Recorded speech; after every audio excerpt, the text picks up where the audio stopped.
आज हम जानेंगे वृंदावन के सबसे रहस्यमयी और चमत्कारी मंदिरों में से एक श्री राधा रमन लाल मंदिर की पूरी कहानी।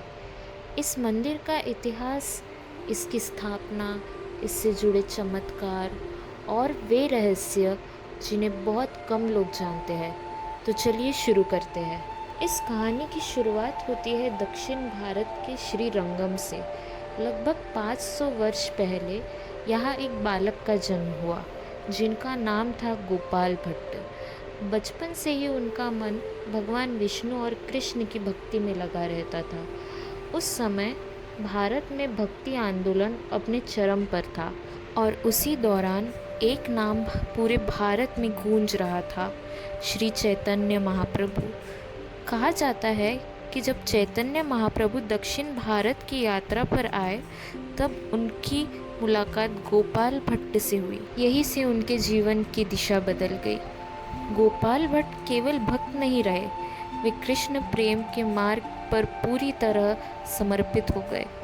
कुछ वर्षों बाद वे वृंदावन आए। उस समय वृंदावन आज जैसा विकसित नहीं था। घने जंगल, टूटे हुए तीर्थ और भूली बिसरी कृष्ण लीलाओं की भूमि। गोपाल भट्ट और उनके अन्य गोस्वामियों ने मिलकर वृंदावन को फिर से जीवित किया, लेकिन उन्हें नहीं पता था कि जल्द ही उनके जीवन में एक ऐसी घटना होने वाली है जिसे आज भी लाखों लोग चमत्कार मानते हैं। एक बार गोपाल भट्ट गोस्वामी जी नेपाल की यात्रा पर गए। वहाँ बहने वाली गंडकी नदी से उन्हें 12 पवित्र शालिग्राम शिलाएं प्राप्त हुई। वैष्णव परंपरा में शालिग्राम को स्वयं भगवान विष्णु का स्वरूप माना जाता है। गोपाल भट्ट उन्हें बड़े प्रेम से प्रतिदिन स्नान कराते, पूजा करते, भोग लगाते और घंटों तक उनका ध्यान करते। लेकिन उनके मन में एक छोटी सी पीड़ा थी। जब वे अन्य मंदिरों में जाते तो देखते कि भक्त भगवान को सुंदर वस्त्र पहनाते हैं, आभूषण पहनाते हैं, मोर मुकुट से सजाते हैं, लेकिन शालिग्राम शिलाओं के साथ ऐसा संभव नहीं था। एक दिन उनके मन में गहरा भाव आया। उन्होंने भगवान से कहा, प्रभु, यदि आपका विग्रह स्वरूप होता तो मैं भी आपको अपने हाथों से सजा पाता। कहा जाता है कि यह कोई साधारण प्रार्थना नहीं थी, यह एक भक्त को अपने आराध्य के प्रति प्रेम था। और शायद प्रेम की भाषा भगवान सबसे जल्दी समझते हैं। उस समय नरसिम्हा चतुर्दशी का समय था। पूरी रात भजन और पूजा करने के बाद गोपाल भट्ट विश्राम करने चले गए। अगली सुबह जब वे उठे और पूजा स्थल पर पहुँचे तो उन्होंने जो देखा वो देखकर वे स्तब्ध रह गए। उन 12 शालिग्रामों में से अब एक मूर्ति प्रकट हो चुकी थी और जब उन्होंने वो कपड़ा हटाया तो हमारा नेक सो ठाकुर श्री राधा रमन लाल उन 12 शालिग्रामों में से प्रकट हो चुके थे। एक छोटी लेकिन अत्यंत सुंदर मूर्ति। सिर, हाथ, छाती, पाँव सब कुछ स्पष्ट दिखाई दे रहा था। गोपाल भट्ट की आंखों में आंसू बहने लगे। उनकी अधूरी इच्छा पूरी हो चुकी थी। उन्होंने ऐसी मूर्ति इससे पहले कभी ना देखी थी और उसी मूर्ति का उन्होंने प्रेम से नाम रखा श्री राधा रमन, अर्थात जो राधा को आनंद प्रदान करता है। आज भी मंदिर में यही विश्वास किया जाता है कि राधा रमन जी किसी मूर्तिकार द्वारा निर्मित नहीं है, वे स्वयं प्रकट हुए हैं। यही कारण है कि उन्हें स्वयंभू कहा जाता है।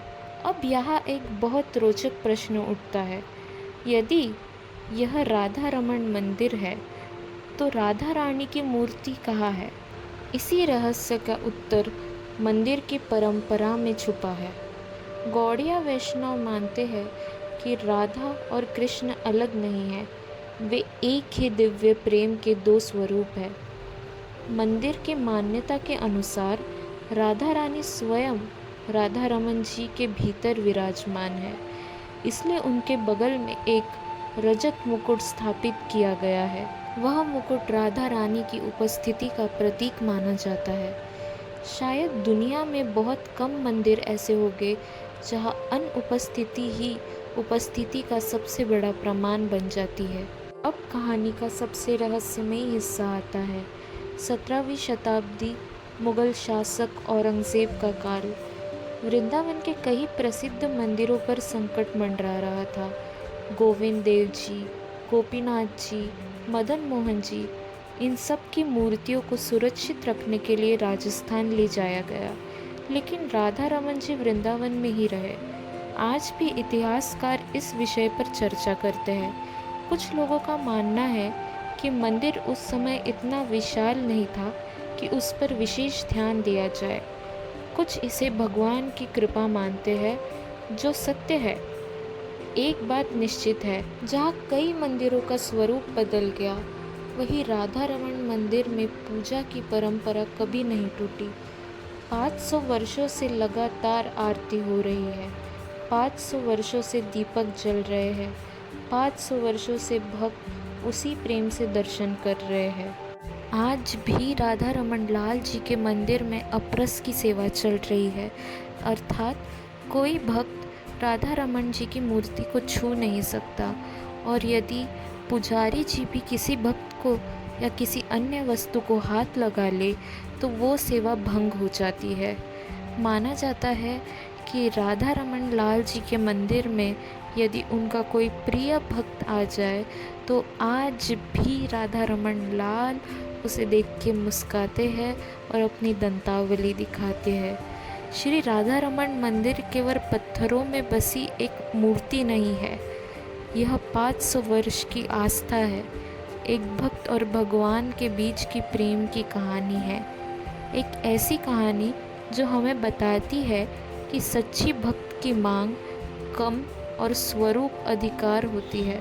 शायद यही कारण है कि आज भी जब कोई भक्त राधा रमन जी के सामने खड़ा होता है तो उसे केवल एक मूर्ति दिखाई नहीं देती, उसे ऐसा लगता है मानो भगवान स्वयं उसे देख रहे हो। और शायद यही इस मंदिर की सबसे बड़ी रहस्यमय कहानी है। वाली वीडियोस में हम वृंदावन के ऐसे ही रहस्यमय मंदिरों के बारे में चर्चा करेंगे। तो आप भी अगर इस चर्चा में जुड़ना चाहते हैं और ऐसे रहस्य जानना चाहते हैं तो इस चैनल के साथ जुड़े रहिएगा और चैनल को सब्सक्राइब करें और कमेंट में ज़रूर बताएं क्या आप कभी श्री राधा रमन मंदिर गए हैं। राधे राधे।